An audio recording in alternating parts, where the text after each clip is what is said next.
So welcome to a very grey Madrid, which is, you'd never expect it to be just like Irish weather here, but it's 7 degrees. We'd fog this morning, a bit of rain a few minutes ago, and it just doesn't feel much like Spain. This car doesn't feel like Spain either because it's French. This is a Citroen. Now, the reason we're testing Citroens in Madrid is because this one is actually built here in a factory that we went for a little visit in yesterday, which is the big factory that are going to put out these cars.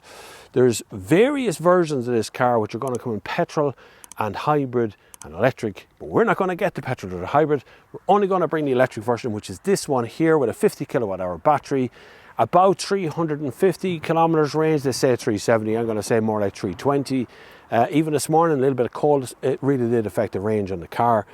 It's got pretty much everything you expect a Citroen to have, which is going to be, you know, plenty of comfort, plenty of toys in it as well, but it's more or less a sort of a fastback, a kind of a Renault Arcana look to the car, or maybe a Polestar in this white colour. But it's actually quite a nice car. But we're going to go for a little spin and find out what it's all about.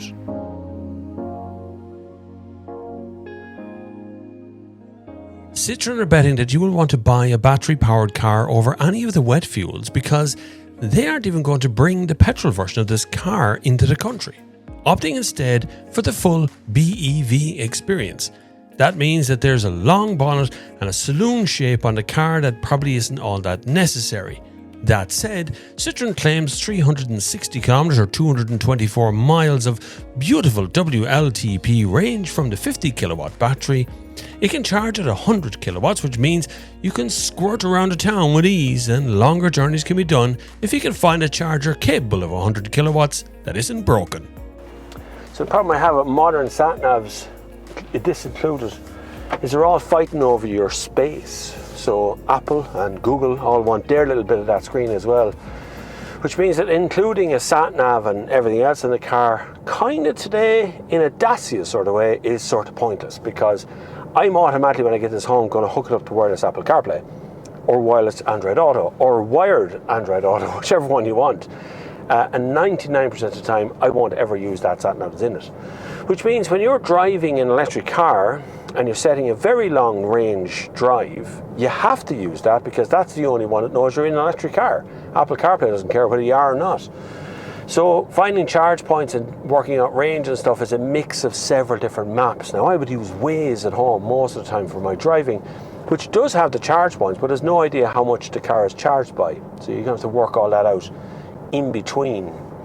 Now, driving an electric car has been, largely speaking, with most modern electric cars, an unrewarding experience. It doesn't really involve, it's not a driver-built car because the weight is in the centre of the car handles kind of weird. They put in electromechanical steering, they put in a special cushioned ride which they call magic carpet ride or floating carpet ride or something like that, which disconnects me entirely from the driving experience. This isn't so bad because it's a saloon, so it's a bit longer over the wheel arches. There's more sticking out in front, there's more sticking out over the back, so it actually feels quite balanced. Steering isn't too bad either, actually feels okay.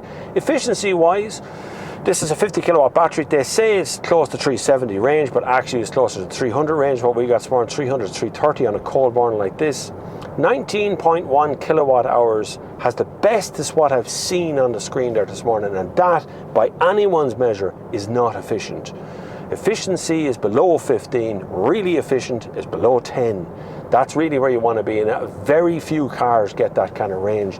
This getting 19 or 18.9 is on the screen now because I'm just going downhill, which is worth to mention as well, the braking and recuperation system.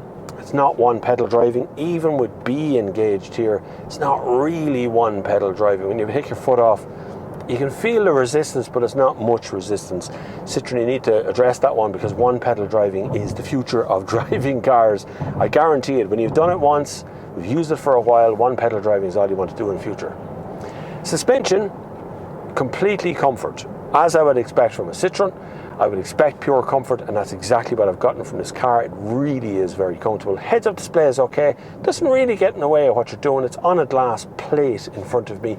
It's this plate out here, and I can see my speed, see my location on the road. It's telling me to engage active cruise control. Another thing worth to mention, active cruise control and active lane keeping out, they're all fairly standard in most cars you buy today, including this one. If you're expecting to pay about mid-40s for this car, I think, That's where Citroen pricing seems to go, is between 40 and 50 grand, depending on what you're looking at. I drove the C5X recently. It's lovely, it's very big, doesn't come in full electric just yet, I don't think, but it is on the way. But this one is going to do it. The managing director gave a talk last night. He talked about fire and forget, which is a very interesting way of putting what I'm thinking of, which is the environmental aspects of these cars. So this has about 100 kilograms of recycled metal in the car, according to what Citroen said. It also has recycled plastic or recyclable things throughout the car, so they're trying to be environmentally conscious. I get it. I'm not sure how environmentally conscious making anything new is, but that's what they were talking about last night. And they don't want to fire and forget. They don't want to produce a model, throw it out on the market and just forget about it then. That's what he meant by fire and forget. They don't want to do that anymore. According to what Citroen said last night, they want to understand where the car is going to go over its lifespan and what's going to happen to it when it needs to be recycled, or it comes to the end of its life, or it's done all the mileage it's ever going to do. They want to know what happens next. And that's fair play. I understand people's reservations of having an 8-year battery and then they have to replace the whole battery at a massive cost. Everybody wants to know what happens next. And on that front, Citroen is talking about recycling parts. So they're talking about, instead of a car just being put out and make a brand new part when the car needs the part, instead of that, they're talking about taking old parts from older cars, like a car's been on the market for 10 or 15 years, refurbishing it and selling it on. Now, Apple's been doing it for years, refurbished parts and all. Hopefully that will save some price and save some cost on you as the user when you have the car, and you'll be able to afford to run the car a bit better. Would I buy it? I don't know what electric car I'd want to buy at the moment. It's not the most exciting thing I've ever driven. I think a family would be happy. I think it's better than most SUVs that are on the market at the moment.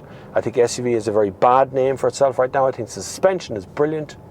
I think the sat-nav is actually pretty good. Whether you use it or not, I think it's actually pretty good. This is Europe, so we're about to enter a cobblestone street.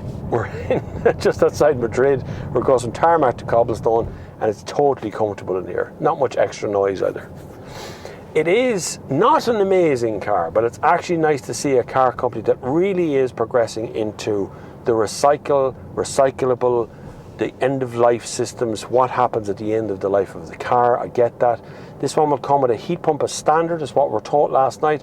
If that doesn't happen in Ireland, I'll be asking questions of why it's an optional extra in Ireland, and it's standard across every other market, because that's what we were talking about last night. But hopefully it's going to be standard there too.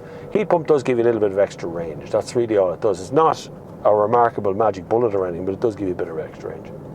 Overall, I actually like the car. I think it's pretty good. I think it looks smart. I think the back looks a little bit bland in white, looks a bit better than some of the other colours, but I think it's actually a smart looking car. And I think if you're looking to buy something that isn't an SUV, there's a good bit of stuff on the market that Citroen has brought out recently that's worth looking at. The C5X and now the C4X. And I think it would be worth your while to have a look at all of those cars. Stop sign. We're good. But if you're looking for an electric car, there is more efficient than this. And there's the story it's telling me on the screen right now. 46 kilometers driven this morning and 18.2 kilowatt hours, because I've been really gentle with that pedal while we took off there. It's dropping, but I'm surprised to see it so high as we drove through a city this morning, a mega city of Madrid to get out here. Very complex drive through. I thought the car would do better in city environment, and it really didn't. Thank you very much for watching. I hope you've hit the subscribe button, because if you haven't, I'm going to be asking you why you didn't, because you've watched this far into the video, so why not hit the subscribe button anyway. Thanks for watching, thanks for subscribing, and until the next time, I'll see you on the far side of this closed road. Lexus IS 200 over there. Lads in Ireland would be going mad for that now.